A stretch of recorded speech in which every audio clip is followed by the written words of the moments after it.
Bonjour mesdames et messieurs, vous êtes sur Télé Antilles. Je suis aux Trois-Îlets plus précisément. Il fait beau, on est là avec... Elle va se présenter. Bonjour. Bonjour, donc moi je suis Cécile Sinélu et je suis créatrice de parapluies. Donc parapluies haut de gamme. Parapluies haut de gamme, attention, c'est pas bail la fête. Donc, exactement. Ça fait depuis quand vous êtes ici? En fait, je suis installée depuis 2009. Comment ça se passe? Les démarches, tout ça, ça a été bien fait quoi? Toutes les démarches sont un peu fastidieuses ici. Nous sommes quand même beaucoup au soleil et beaucoup à la plage. Donc c'est vrai que tout de suite, tout est un peu plus compliqué et un peu moins simple que partout. Mais on y arrive. Avec de la persévérance et de la bonne volonté, tout est possible. D'où vous est venue l'idée de faire la fabrication de parapluies? Eh bien en fait, l'idée elle n'est pas venue de moi. J'ai fait la connaissance avec ma mère de fabricants de parapluies qui venaient de métropole, qui étaient en train de visiter notre île. Et donc ils se sont beaucoup émerveillés face aux couleurs que nous avons, les madrasses, les choses comme ça. Et puis d'une discussion à l'autre, nous sommes venus à conclure à une possibilité de formation en fait. D'accord. Et donc sur le tas, voilà. Voilà, donc je suis partie en métropole, je suis repartie en métropole et donc j'ai été formée au métier de parasolière. On dit parapluie, mais est-ce qu'on peut dire parasoleil aussi? Parce que parapluie, les gens pensent que simplement c'est pour se protéger de la pluie, mais on peut se protéger ici du soleil. En fait, moi j'ai l'habitude de dire qui peut le plus peut le moins. Donc un parapluie peut très bien servir pour le soleil. Et d'autant plus qu'ici on s'en sert beaucoup, parce que personne n'aime marcher sur le soleil. Donc on se sert du parapluie à tout usage. Mais je fais aussi des ombrelles. Je ne fais pas que du parapluie. Il faut dire qu'aux téléspectateurs, c'est vous qui a fait ces parapluies, c'est pas la fête, c'est parapluies fabriqués par madame avec toutes les couleurs, et en madras et tout ça. Racontez-nous ça un petit peu. Voilà, c'est ça, je fais tout. Donc moi je reçois des montures, je reçois des tissus, des montures haut de gamme, je précise bien, parce que mes baleines sont en général en acier, mes montures sont en bois semi-précieux, et même quand c'est de l'acier, c'est de l'acier quoi. Donc du parapluie haut de gamme, donc je reçois tout le matériel de base, parce que malheureusement, nous n'avons pas d'usine en Martinique, et nous n'en avons en France non plus, puisque tout vient d'Europe. Et donc je reçois mon matériel et après j'assemble. Moi j'ai un travail de créatrice en fait. Et donc... Des parapluies de toutes sortes, même pour les enfants, pour les adultes, pour hommes et femmes. Exactement. Je commence à l'âge de 7 ans et je vais finir à l'âge de 97 ans. Ah, c'est très bien, voilà. On va entrer, vous permettez. Donc ça c'est votre outil de travail quoi. On va dire bienvenue dans l'antre du diable, parce que comme vous voyez, il y a beaucoup de tissus, il y a beaucoup de montures, il y a beaucoup de merceries, il y a beaucoup de choses. En fait, il y a des catalogues, il y a des machines à coudre, il y a des machines à broder. Enfin, il y a de tout. Il y a de tout. Alors, une petite démonstration, puisque vous étiez en train de travailler en off, on vous a vu. Là, c'est quel genre de tissu? Je pense que c'est... Alors, dans ce parapluie-là, vous avez un assortiment de madras imperméables, puisque c'est du madras que j'ai fait traiter, que j'ai fait créer spécialement pour moi. Pardon. Et ce madras-là qui est imperméable, en fait, est agencé avec du polyester imperméable lui aussi, puisque je reçois mes tissus déjà imperméabilisés. Et là, la dame avait envie d'une fantaisie, donc j'ai mis un petit volant pour faire un peu plus femme, un peu plus festif. Il y a des entreprises en Europe, puisqu'on sait très bien que tout ce qui est mode et créativité au niveau, que ce soit de la chaussure, du vêtement et des tissus et des matières, la France et les pays d'Europe sont mieux placés que tout le monde. Donc il y a l'Angleterre, il y a l'Allemagne, il y a énormément de pays en fait qui font du très très haut de gamme au niveau de tout ce qui est stylisme.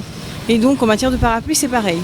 Si vous voulez trouver du haut de gamme, n'allez pas en Chine, mais par contre restez en Europe. Et donc voilà. Voilà, de toutes les couleurs, les dimensions, voilà, comme vous le constatez, vous avez 26.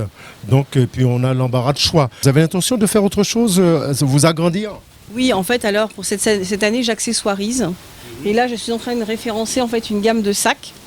Donc ce sont des sacs assortis avec des toiles imperméables aussi. Donc ils sont en général doublés. Et pareil, ils sont faits à la commande et j'essaierai que chaque modèle soit unique avec des bases similaires en fait, qu'on puisse faire des choses différentes. Donc ils arrivent au mois de novembre puisque j'aurais certainement fait une belle quantité au mois de novembre.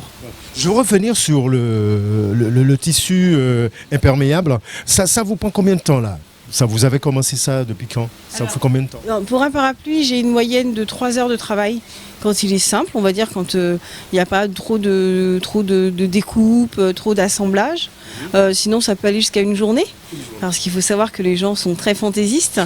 Et donc, du coup, je me retrouve à faire des créations avec des découpes dans n'importe quel sens, à faire des broderies dans tous les coins. Par exemple, là, j'ai une cliente qui vient de me demander de lui faire des broderies sur 4 pans. 4 panneaux de parapluie, donc déjà ça, rien que pour ces broderies-là, j'aurais au moins 2 heures de travail.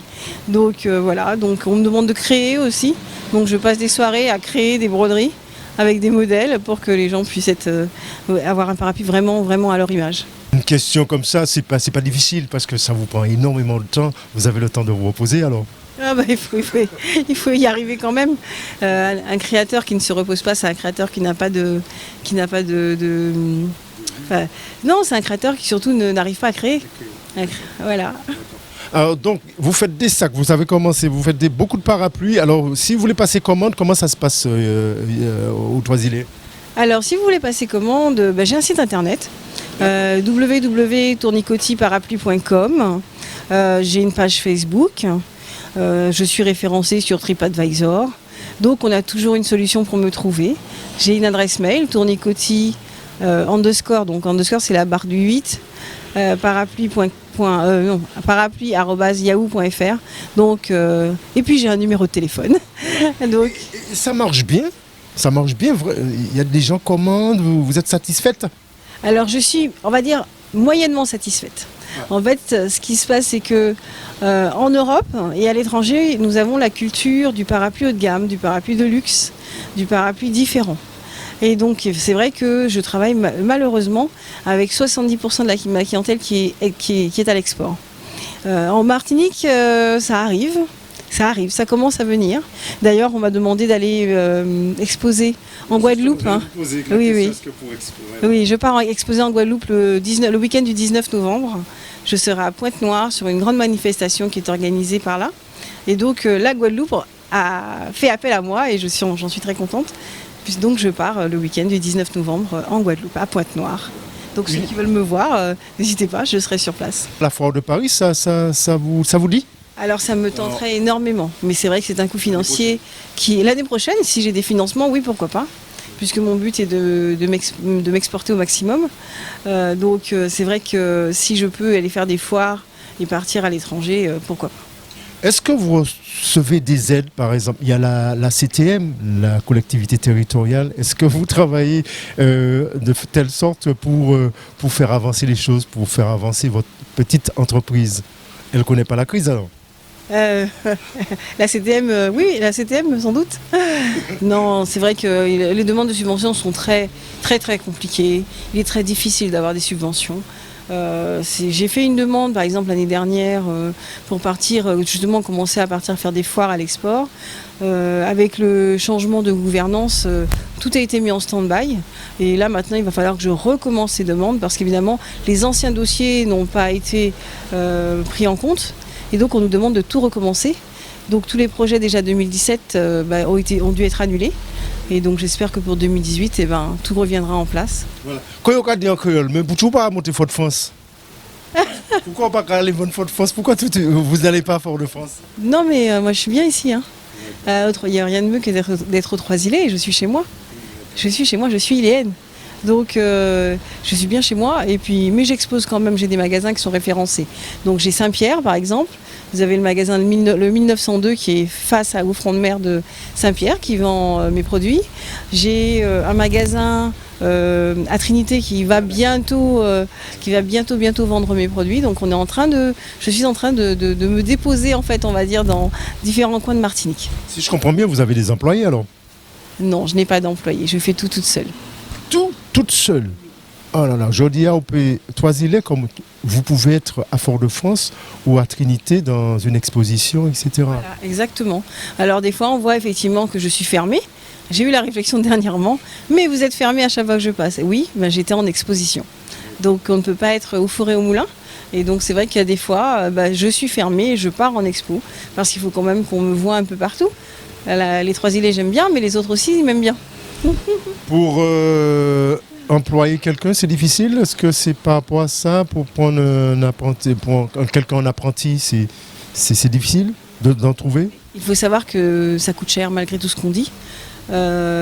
Lorsqu'on emploie quelqu'un, il faut pouvoir multiplier son chiffre d'affaires par 2. Et malheureusement, entre le temps de l'emploi et les conditions d'emploi et les retombées du fait d'avoir une production plus importante, il y a une latence. Et même si on parle de subventions, quand on parle du RCI derrière et qu'on sort, eh bien, il est très difficile de pouvoir dégager un salaire sans léser une autre partie. Ça serait en l'occurrence dégager un salaire au jour d'aujourd'hui, ça serait peut-être commander moins de matériel et donc de ne pas pouvoir produire. Donc c'est très difficile. Très difficile. Les téléspectateurs qui nous regardent sur Télé Antilles, par exemple, en France, tout partout regarder nous. Donc attention, si par exemple une personne, elle veut passer une commande depuis Paris ou Bordeaux ou à Djibouti, hein? À Djibouti, très bien. Non, il faut savoir qu'il n'y a pas de souci. Je livre partout dans le monde. Dernièrement, j'ai livré au Canada et c'est très bien arrivé. Donc, il faut savoir que la poste, c'est un principe qui fonctionne très très bien. Et les colis voyagent aussi très très bien. Et ça n'est pas excessif de livrer partout dans le monde malgré tout ce qu'on pourrait croire. Donc j'envoie, je livre, on passe commande sur internet et moi je me charge du reste. Je fais les emballages, je fais les livraisons voilà, tournicoton, on y va et on y croit. On achète. Donc j'avais demandé une petite démonstration. Est-ce que je peux avoir une petite démo sur parce que vous avez presque terminé là. Je passe de l'autre côté. Je passe devant la caméra, excusez-moi. Là, il est en bonne voie. Là, ça s'appelle, je ne veux pas dire des bêtises, une bauderie, ça, presque. C'est un froufrou. Ça s'appelle un froufrou, c'est un galon. C'est un galon. Donc en fait, c'est un galon un petit peu avec des petites fantaisies en fait, pour faire le décor du contour du parapluie, de manière à ce que cette dame ait vraiment un modèle unique. Voilà. Elle l'a choisi, elle l'a créé, elle y a réfléchi. Donc là, au jour d'aujourd'hui, elle aura un très très beau parapluie qui lui ressemblera. Et ce parapluie, lui, partira sur Paris. Vous avez plusieurs sortes de machines.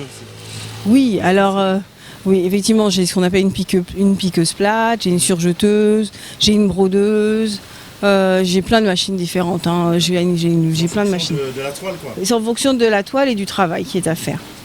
Voilà. Voilà. Alors, donc, vous avez vu la petite démonstration, vous avez vu les parapluies, nous tous sur le parapluie. Moi, on voit un parapluie, par exemple. Ça, ma caprantale, là, par exemple. Je prends ce parapluie qui est magnifique aussi. C'est presque là.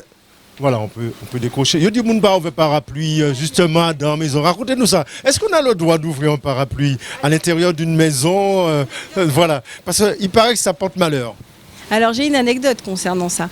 Savez-vous que le parapluie qu'on n'ouvre pas dans une maison, c'est une croyance populaire qui vient de l'époque des grands papes du Vatican. En fait, quand on ouvrait un parapluie sur quelqu'un, c'est qu'on lui envoyait un mauvais sort.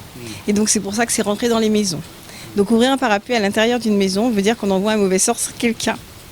Donc je pense que j'ai conjuré tous les sorts qui existent au monde, parce que des parapluies, j'en ouvre tout le temps. On va l'ouvrir correctement. On va venir venez vers moi, comme ça les gens, j'en vois. Voilà. Voilà. Belle parapluie, maman, là. Belle parapluie où nous sommes au Toisillet. Voilà. Donc ça, c'est un modèle. D'accord, c'est un modèle. C'est un modèle. D'accord. J'ai plein de modèles différents. Et donc, je travaille en général avec des catalogues. J'ai plein de catalogues. Ok. Alors donc, vous avez de la famille là-bas? Oui, j'ai de la famille sur Paris, j'ai de la famille partout en fait. J'ai de la famille en Guadeloupe, j'ai de la famille partout. Coucou à tous ceux qui me regardent et tous ceux qui me suivent. Et puis bonjour, je sais pas, Tati Colotte, Tati Constance, Tati Georges, voilà, toutes mes tatis. Voilà.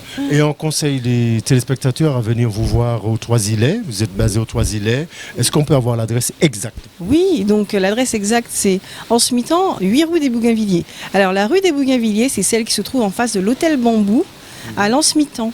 Donc on se gare sur le parking et je suis juste en face. Juste en face. Un numéro de téléphone pour les commandes, pour... Oui. Alors le 06 96 95 91 38. Je crois que je vais partir avec un parapluie. Hein. Et il est un peu féminin celui-là. Oui, exactement. Non, justement, c'était pour les hommes. Par exemple, pour les hommes, pour finir, parce qu'il y aura des paroles comme des paroles. Paroles comme des paroles. Donc, pour les hommes, ça serait quel style de parapluie? Ah, c'est toujours noir ou bleu. Non, c'est la taille de monture en fait. La taille de monture. Voilà. Alors pour les messieurs, en fait, je travaille comme ça. Voilà. Pour les... Ah oui, c'est pas mal. C'est pas mal. Voilà. Il faut dire que c'est petit avec. Voilà, c'est petit l'endroit pour l'instant. Voilà, ça, faut c'est se pour les recadrer hommes, à chaque fois. Ça, c'est une taille de parapluie d'homme. Je fais encore plus grand que ça. Hein. Donc ça, c'est le début. On va dire que c'est la petite taille des parapluies que j'utilise pour les messieurs. Voilà, c'est du montage à l'anglaise. Donc ça veut dire que le bois a été travaillé dans un seul tenant, qu'il n'y a pas de coupure entre la poignée et le mât. Vous avez un embout en laiton qui peut servir de canne, parce que ces messieurs ont beau être costauds, mais en fait ils tiennent pas debout, donc ils ont besoin de s'appuyer sur leur parapluie. Attention à ce que vous dites. Hein. Donc voilà. Eh ben, on a passé un bon moment à Tournicotis, aux Trois-Îlets, plus précisément avec Cécile Silelu. Donc on vous remercie de nous avoir accueillis ici. Vous nous faites l'amitié d'être avec nous sur Téléantilles. On vous souhaite de bonnes choses, une bonne continuation et puis de bonnes ventes. Eh ben, écoutez, merci beaucoup.